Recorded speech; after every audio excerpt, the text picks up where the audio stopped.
അറസ്റ്റിലായത് 20 പേർ, തകർന്നടിഞ്ഞത് 5 വൻ ആയുധ ശൃംഖലകൾ. ഇസ്രായേൽ പോലും അറിയാതെ ഇറാൻ കൊടുത്ത ആ മാസ് പണി ഇങ്ങനെ. മധ്യപൂർവേഷ്യയുടെ ആകാശത്ത് മിസൈലുകൾ പറക്കുന്നതിനേക്കാൾ ഭീകരമായ ഒരു നിഴൽ യുദ്ധം ഭൂമിക്കടിയിൽ നടക്കുന്നുണ്ട്.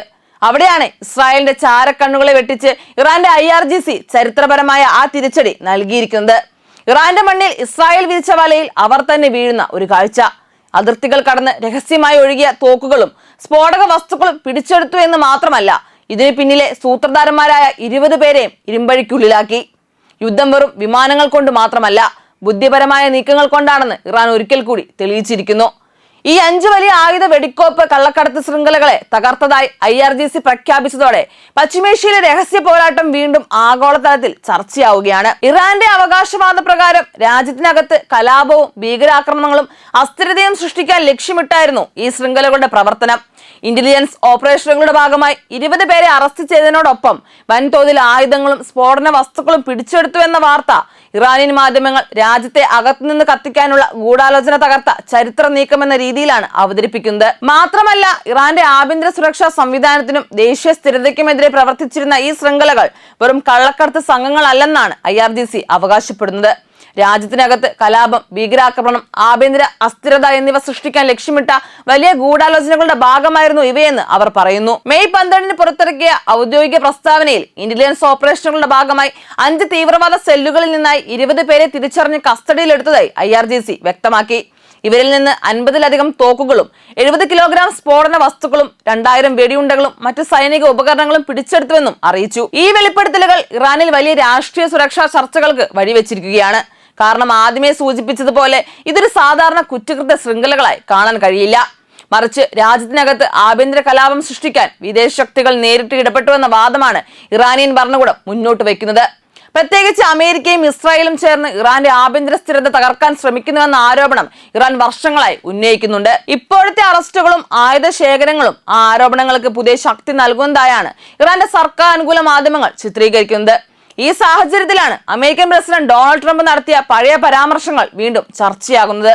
ജനുവരിയിലെ കലാപ സമയത്ത് അമേരിക്കയും ഇസ്രായേലും ഇറാനിലേക്ക് ആയുധങ്ങൾ കടത്തിയെന്ന ആരോപണങ്ങൾക്ക് ബലം നൽകുന്ന രീതിയിലാണ് ട്രംപിന്റെ പ്രസ്താവനകൾ ഇപ്പോൾ ഇറാനിയൻ മാധ്യമങ്ങൾ പ്രചരിപ്പിക്കുന്നത്. ഞങ്ങൾ തോക്കുകൾ അയച്ചു, ധാരാളം തോക്കുകൾ എന്ന ട്രംപിന്റെ വാക്കുകൾ ഇപ്പോൾ ഇറാനിൽ രാഷ്ട്രീയ ആയുധമായി ഉപയോഗിക്കപ്പെടുകയാണ്. ഇറാന്റെ കാഴ്ചപ്പാടിൽ ഇത് ഒരു തുറന്ന സമ്മതോക്തിയാണ്. ഇറാനിലെ ആഭ്യന്തര കലാപങ്ങളെ വെറും ജനകീയ പ്രതിഷേധങ്ങളായി മാത്രമല്ല, വിദേശ ഇടപെടലുകൾ കൊണ്ട് പ്രേരിപ്പിക്കപ്പെട്ട അസ്ഥിരത ഓപ്പറേഷനുകളായി കാണേണ്ടതുണ്ടെന്നാണ് അവരുടെ നിലപാട്. ഡിസംബർ അവസാനവും ജനുവരി ആദ്യവുമായിരുന്നു ഇറാനെ ഏറ്റവും അധികം അസ്ഥിരത ബാധിച്ച കാലഘട്ടം. രാജ്യത്തിന്റെ പല നഗരങ്ങളിലും പ്രതിഷേധങ്ങളും ആക്രമണ സംഭവങ്ങളും പൊട്ടിപ്പുറപ്പെട്ടിരുന്നു. എന്നാൽ ഇറാന്റെ ആരോപണം അനുസരിച്ച് ഇവ സ്വാഭാവിക ജനകീയ പ്രക്ഷോഭങ്ങൾ മാത്രമായിരുന്നില്ല. അമേരിക്കൻ ഇസ്രായേലി ചാര ഏജൻസികൾ പരിശീലിപ്പിച്ച സംഘങ്ങൾ തെരുവിലിറങ്ങി സുരക്ഷാ സേനയ്ക്കും സാധാരണക്കാർക്കും നേരെ ആക്രമണം നടത്തിയെന്നാണ് അവർ പറയുന്നത്. രാജ്യത്തെ അകത്തുനിന്ന് ദുർബലപ്പെടുത്തുക, ഭരണകൂടത്തിനെതിരെ ആഭ്യന്തര കലാപം സൃഷ്ടിക്കുക, ഒടുവിൽ ഒരു ഭരണകൂട മാറ്റ സാഹചര്യത്തിലേക്ക് കാര്യങ്ങളെ നയിക്കുക, ഇതായിരുന്നു ആ ഗൂഢപദ്ധതിയുടെ ലക്ഷ്യമെന്നാണ് ഇറാന്റെ വാദം. ഈ ആരോപണങ്ങളുടെ പശ്ചാത്തലത്തിൽ പശ്ചിമേഷ്യയിലെ വലിയ ഭൗമരാഷ്ട്രീയ യാഥാർത്ഥ്യം നമ്മൾ മനസ്സിലാക്കേണ്ടതുണ്ട്. അമേരിക്കയും ഇറാനും തമ്മിലുള്ള അകൽച്ച ഇന്ന് തുടങ്ങിയതല്ല. 1979 ഇറാനിയൻ ഇസ്ലാമിക് വിപ്ലവത്തിന് ശേഷം ഇരു രാജ്യങ്ങളും നേരിട്ടും പരോക്ഷമായും നിരന്തര സംഘർഷത്തിലൂടെയാണ് കടന്നുപോയത്. സാമ്പത്തിക ഉപരോധങ്ങൾ, രഹസ്യചാര പ്രവർത്തനങ്ങൾ, സൈബർ ആക്രമണങ്ങൾ, ലക്ഷ്യമിട്ട കൊലപാതകങ്ങൾ, പ്രോക്സി യുദ്ധങ്ങൾ ഇവയെല്ലാം ഈ നീണ്ട പോരാട്ടത്തിന്റെ ഭാഗമായിരുന്നു. അതിൽ ഇസ്രായേൽ പലപ്പോഴും അമേരിക്കയുടെ പ്രധാന പ്രാദേശിക സഖ്യകക്ഷിയായി പ്രവർത്തിച്ചു. ഇപ്പോൾ പുറത്തുവരുന്ന ആയുധക്കടത്ത് ആരോപണങ്ങൾ ഈ നിഴൽ യുദ്ധത്തിന്റെ മറ്റൊരു രൂപമാണെന്നാണ് ഇറാൻ പറയുന്നത്. പശ്ചിമേഷ്യയിലും അതിനപ്പുറത്തുമുള്ള തീവ്രവാദ ഗ്രൂപ്പുകൾക്ക് ധനസഹായവും ആയുധങ്ങളും നൽകുന്നത് അമേരിക്കയുടെ ദീർഘകാല നയമാണെന്ന് ഇറാൻ ആരോപിക്കുന്നു. ഇത് വെറും രാഷ്ട്രീയ വിമർശനമല്ല, മറിച്ച് അന്താരാഷ്ട്ര നിയമത്തിന്റെ നഗ്നമായ ലംഘനമാണെന്നാണ് ഇറാന്റെ നിലപാട്. ഒരു പരമാധികാര രാഷ്ട്രത്തിനകത്ത് കലാപവും ഭീകരപ്രവർത്തനവും സൃഷ്ടിക്കാൻ വിദേശ രാജ്യങ്ങൾ രഹസ്യമായി ആയുധങ്ങൾ എത്തിക്കുന്നുവെങ്കിൽ അത് ഐക്യരാഷ്ട്രസഭയുടെ ചട്ടങ്ങളുടെ ലംഘനമാണെന്നും അവർ പറയുന്നു. ഇതിനിടെ ഫെബ്രുവരി അവസാനം ആരംഭിച്ച അമേരിക്ക ഇസ്രായേൽ ആക്രമണങ്ങളും സ്ഥിതിഗതികൾ കൂടുതൽ വഷളാക്കി. ഇറാന്റെ കണക്കു പ്രകാരം പ്രകോപനമില്ലാത്ത സൈനിക നടപടികളാണ് അമേരിക്കയും ഇസ്രായേലും ആരംഭിച്ചത്. അതിന് മറുപടിയായി ഇറാൻ നടത്തിയ നിർണായക പ്രതികാര നടപടികൾ പശ്ചിമേഷ്യയെ ഒരു വലിയ യുദ്ധത്തിന്റെ വക്കിലെത്തിച്ചു. ഒടുവിൽ ഏപ്രിൽ 8 വെടിനിർത്തൽ പ്രഖ്യാപിക്കപ്പെട്ടെങ്കിലും ഇറാനെതിരായ അമേരിക്കൻ സമ്മർദ്ദം അവസാനിച്ചിട്ടില്ലെന്നാണ് ഇറാൻ ആരോപിക്കുന്നത്.